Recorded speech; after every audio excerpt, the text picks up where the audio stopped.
The silicon brain is no longer a concept confined to science fiction. It is an omnipresent force, actively reshaping the bedrock of our global economy. Corporations worldwide are grappling with the imperative to integrate artificial intelligence or risk obsolescence. But for many, AI represents a looming threat, an algorithm poised to automate their livelihoods away. The data clearly shows a rapid acceleration in AI adoption across all major industrial sectors. Investment in AI startups alone surpassed $90 billion globally last year, marking a new financial frontier. We are witnessing not just technological advancement, but a fundamental re-evaluation of value, labor, and capital. From the factory floor to the trading desk, AI's influence is undeniable and increasingly profound. Entire business models are being re-engineered, optimizing supply chains and customer interactions with unprecedented precision. My neighbors are worried about their jobs in logistics and customer service, roles previously thought secure. Studies from Oxford predict that nearly half of all existing jobs could be automated within the next 2 decades. This isn't merely about job displacement, it's about a complete paradigm shift in productivity and economic structure. Early adopters are reporting significant gains in efficiency, driving down operational costs and boosting margins. Yet, the benefits feel concentrated at the top, leaving many workers anxious about their future prospects. While unemployment rates remain relatively low in some developed nations, the quality and nature of available work are evolving rapidly. The question is no longer if AI will change our economy, but how deeply and for whom.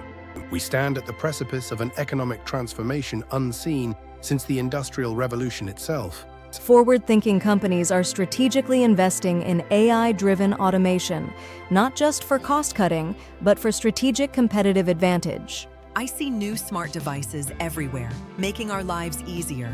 But I also see the silent machines taking over tasks people used to do. Projections indicate AI could add trillions to the global GDP within the next decade, a staggering testament to its potential. But this potential comes with profound societal questions about equity, access, and the very definition of work.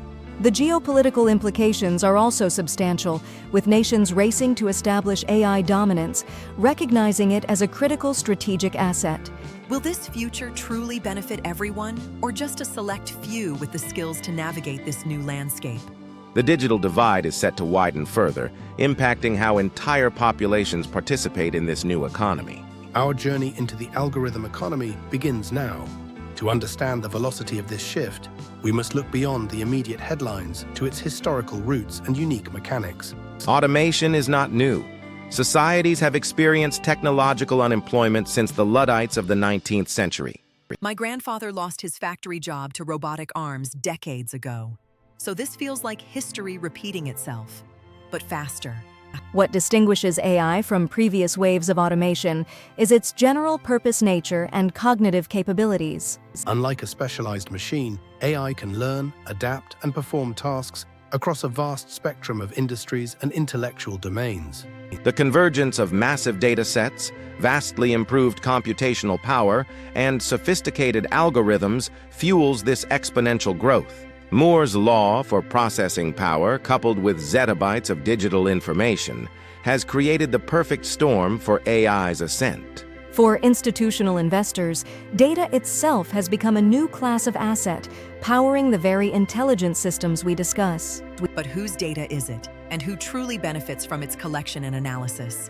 The economics of AI are fundamentally different, driven by network effects and diminishing marginal costs. Once an AI model is developed, its replication and deployment across millions of instances incur minimal additional expense. This creates immense scalability and significant winner-takes-all dynamics in many AI-powered markets. Historically, capital accumulation often required significant physical infrastructure. Now, intellectual capital embodied in algorithms can generate enormous wealth with minimal physical footprint. It feels like the rules of the game are changing completely, and ordinary people are struggling to keep up. Venture capital flows into AI firms demonstrate this belief in intellectual property over tangible assets. From 2017 to 2023, private investment in AI grew over 600%, shifting economic power towards tech giants and specialized innovators. This structural realignment is prompting a deep re-evaluation of traditional economic theories. Governments are recognizing that controlling key AI infrastructure and research capabilities is paramount for national competitiveness. My younger relatives are trying to learn coding, but the pace of change makes it feel like a moving target. Education systems face an immense challenge to prepare a workforce for jobs that may not even exist yet. This foundational shift is not just about tools, but about the very architecture of economic activity. The ramifications of these structural shifts manifest distinctly across institutions and individual lives. For corporations, the imperative is clear: automate or stagnate. This has led to aggressive investments in AI research and development, often through mergers and acquisitions. We've tracked a 30% increase in M&A activity involving AI companies in the last 2 years, indicating consolidation and a race for talent. Meanwhile, the job market feels like a moving target, with certain skills rapidly depreciating. How are companies balancing efficiency gains with the societal impact of widespread automation? Many large organizations are implementing reskilling initiatives, but the scale of transformation required is daunting. The focus often remains on quarterly earnings and shareholder value, which can prioritize automation for cost savings. It seems like corporations are saying adapt or be left behind to their employees, with little concrete support for the transition.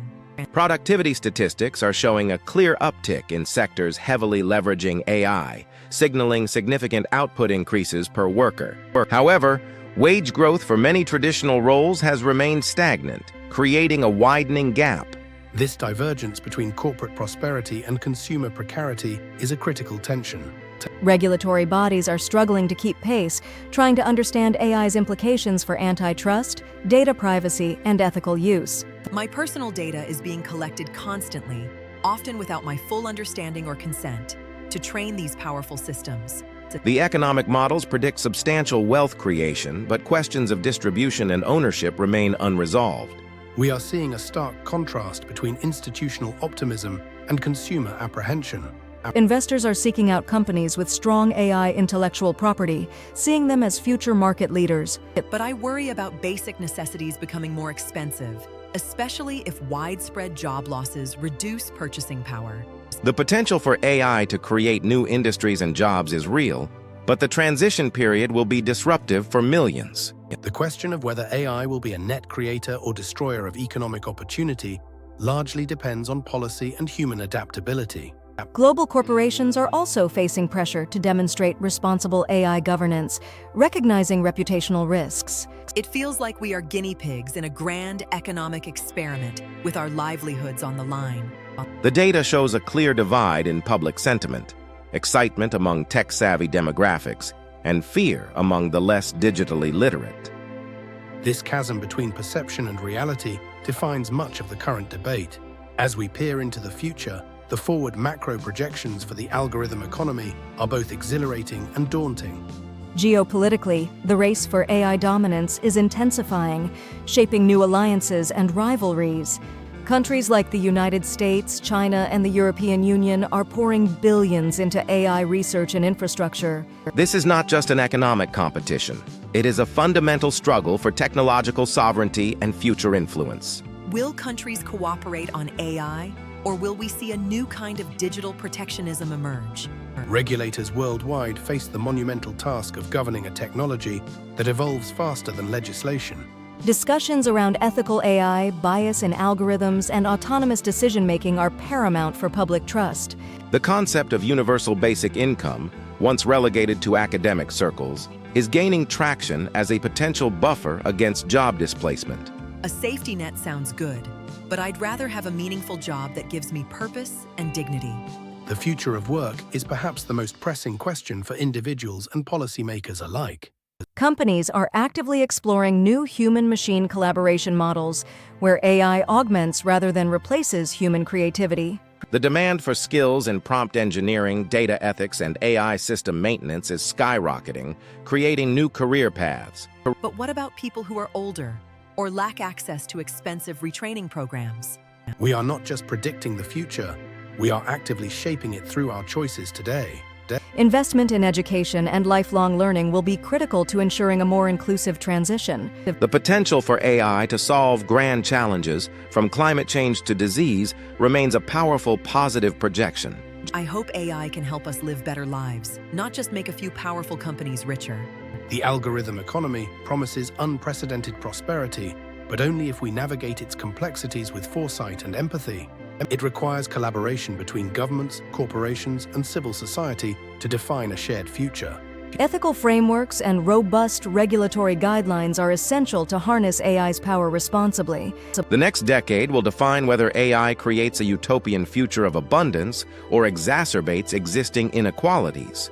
Our collective humanity must guide the algorithms, not the other way around. The era of the algorithm economy has dawned. The decisions we make now will echo for generations.